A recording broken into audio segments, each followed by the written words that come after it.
Time management bukan hanya sekedar membagi waktu dengan jumlah aktivitas, namun membiasakan diri untuk mengerjakan aktivitas sesuai dengan skala prioritas dan kapasitas.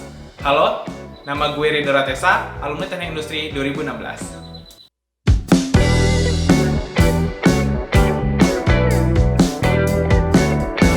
Kali ini gue akan menjawab beberapa pertanyaan terkait time management yang sudah dikumpulkan di OA HMTI. Sampai video ini dibuat, telah terkumpul 26 pertanyaan dan gue akan milih 5 pertanyaan yang paling mewakili topik kita kali ini. So, let's start! Oke, pertanyaan pertama nih dari Zahran. Halo Kak Rido, mau tanya gimana sih caranya biar jadi nggak orang deadlineer karena semua jadi serba mepet, mau pergi kemana-mana mepet, ngerjain tugas mepet. Nah, pertama gue tuh orangnya deadlineer banget, sangat-sangat deadlineer karena gue punya SKS yang cukup padat, gue gabung ke beberapa kepanitiaan dan gue juga ada kerja di luar. Jadi semuanya itu punya deadline, setiap harinya punya deadline. Jadi gue harus mengerjakan. Biasanya tuh H-1 dari tugas itu dikumpulkan. Kenapa? Karena biar gue bisa fokus dengan tugas yang akan dikumpulkan besok tanpa ada gangguan. Nah, di sini gue punya 2 cara. Yang pertama, gue bisa bikin to-do list sebelum gue tidur. Hal sekecil mungkin bahkan jalan sore di esok hari gue tulis. Jadi gue bisa nge-checklist kalau misalnya ada yang udah gue kerjakan. Lalu yang kedua adalah untuk jangka panjang gue biasa pakai sticky note, gue tempel di dashboard atau gue tempel di dinding dan gue tulis progresnya setiap hari kalau misalnya gue ngerjain ya. Nah itu jadi gue bisa ngelihat sampai tahap mana yang udah gue kerjakan. Kalau misalnya teman-teman udah mengerjakan hal yang sama dengan yang gue lakukan barusan tapi masih tidak konsisten, teman-teman bisa dibantu dengan matriks berikut yang namanya Eisenhower Matrix. Eisenhower Matrix, ya agak sulit memang namanya. Dan teman-teman di sini lihat ada 4 kuadran seperti yang teman-teman baca. Di sini teman-teman bisa mencari tahu lebih lanjut dan mempelajari lebih lanjut karena menurut gue matriks ini cukup atau sangat membantu teman-teman dalam menentukan aktivitas yang prioritas gitu. Oke, pertanyaan kedua dari NRS Suwari. Faktor apa sih yang biasanya paling menghambat suatu time management? Terus untuk seorang deadlineer kalau di dunia kerja tuh bakal chaos nggak sih Kak? Oke, menurut gue ya, yang paling menghambat dan untuk membuat kita menjadi konsisten dengan time management kita sendiri adalah ketika kita tidak berani bilang tidak. Karena semua penawaran yang masuk, dari ada penawaran, ayo dong gabung ke panitiaan ini karena teman-teman akan mendapatkan TAK yang tinggi. Atau misalnya, ayo dong gabung asisten ini karena di dunia kerja kalian bakal seperti ini. Atau sampai teman-teman ada temannya yang ngajak nonton karena film favorit teman-teman sudah tayang. Nah ini kadang kita sulit banget untuk mengatakan tidak karena kita melihat opportunity yang sangat besar di setiap penawaran tersebut.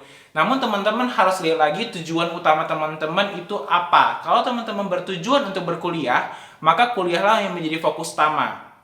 Teman-teman harus bikin dulu jadwal dalam 1 minggu dengan jadwal kuliah teman-teman, jadwal belajar, dan jadwal ngerjain tugas. Lalu nanti jadwal yang kosong baru teman-teman isi dengan aktivitas-aktivitas tambahan tersebut. Jika aktivitasnya sudah penuh, jangan dipaksa untuk diisi lagi dengan aktivitas yang lain. Karena ada kesehatan fisik dan kesehatan mental yang harus teman-teman jaga. Oke.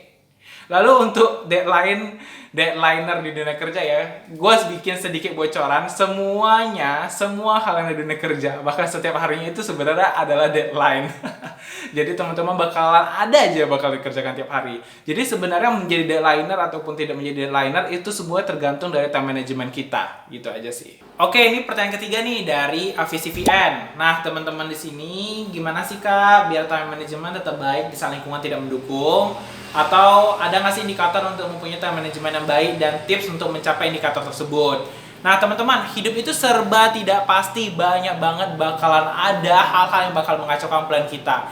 Untuk prepare dengan hal seperti ini, teman-teman harus punya backup plan atau rencana cadangan. Nah kalau gue sendiri, gue biasanya mengerjakan tugas kuliah itu cuma dari pagi sampai sore hari. Yang penting semua berbau akademik, gue kerjakan dari pagi sampai sore hari.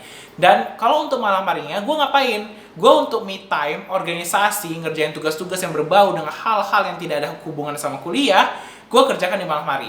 Jadi kalau seandainya nanti ada hal yang mendesak banget, gue bakal milih itu di malam hari gue kerjakan. Karena kegiatan-kegiatan di malam hari merupakan kegiatan-kegiatan yang tidak urgent untuk dilaksanakan, berbeda banget dengan kegiatan-kegiatan kuliah. Seperti itu. Dan Indikator kalau misalnya teman-teman sudah nyaman dengan time management teman-teman adalah ketika teman-teman menganggap tugas-tugas yang datang bukan menjadi masalah lagi bagi teman-teman. Karena teman-teman sudah bisa menghandle diri teman-teman sendiri dan time management teman-teman.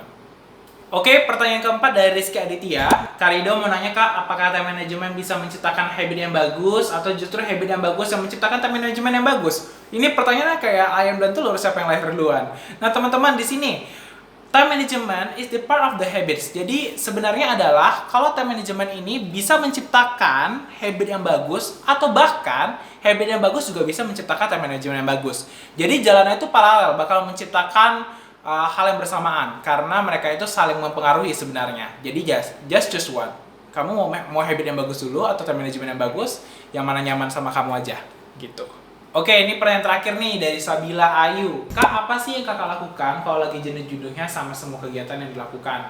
Apalagi kalau ingat pentingnya waktu setiap detiknya. Walaupun gue udah nyusun banget semua rencana gue dengan rapih, gue pasti bakal ada jenuhnya. Terutama untuk tugas-tugas yang atau aktivitas seperti tugas kuliah. Gue bakalan ngelakukan hal yang membuat gue bisa sadar dengan kondisi saat ini sebenarnya. Apa sih maksudnya? Teman-teman, kita terlalu sering kali memikirkan kondisi masa depan sampai kita lupa dengan kondisi kita saat ini. Kita harus sadar kalau kita sekarang sedang bernafas. Jadi, sadar kalau kita sedang bernafas. Teman-teman juga bisa lakukan hal-hal yang membuat teman-teman bisa lebih tenang, seperti membaca buku, nonton kanal favorit, makan, nongkrong di kafe, atau kalau gue sih biasa sering lakuin itu jalan-jalan keliling kampus di sore hari tanpa bawa handphone. Gue bisa jauh lebih tenang kalau udah kayak gitu. Apalagi kalau udah sampai Danau Galau, gak tau kenapa. Karena kayak ketika gue tidak bawa handphone, gak ada yang gangguin gue bisa lebih mikirin diri sendiri, lebih mikirkan kondisi gue saat ini. Dan gue bisa rehat dari pemikiran masa depan untuk sejenak. Itu benar-benar bisa ngefek banget. Dan gue bisa menjernihkan lagi pikiran gue, gitu aja sih. Terus juga biasanya setiap minggu ada satu hari gue pasti ngeluangin waktu untuk keluar dari Dayeuhkolot. Karena saatnya kita untuk merefresh otak kita kembali. Tapi kalau bisa sih benar-benar ya, kita benar-benar main aja. Tugas kuliah kapan sih gue kerjakan? Tugas kuliahnya gue selesaikan semuanya di hari Sabtu. Sabtu gue kerjain karena kebetulan Sabtu gue jarang banget ada kuliah. Sabtu gue kerjain semua tugas kuliah. Malam minggunya gue pakai untuk istirahat. Gue cukupkan tidur gue di malam minggu, jadi hari minggu gue bisa refresh dan bisa main dengan tenang tanpa perlu mikirkan tugas kuliah. Itu udah hal yang paling menyenangkan yang bisa gue lakukan, dan penting sekali seminggu aja.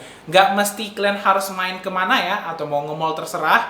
Bahkan kalian cuma bisa duduk aja keliling kampus, atau bahkan cuman menikmati alam di Taman Hutan Raya Juanda. Itu udah cukup banget sebenarnya. Jadi hari Senin kalian bisa refresh lagi. Berbicara mengenai pentingnya waktu itu memang penting. Tapi jangan sampai waktu menjadi tuannya. Saatnya teman-teman harus berteman dengan waktu. I'm Ridho Ratesa. Peace out.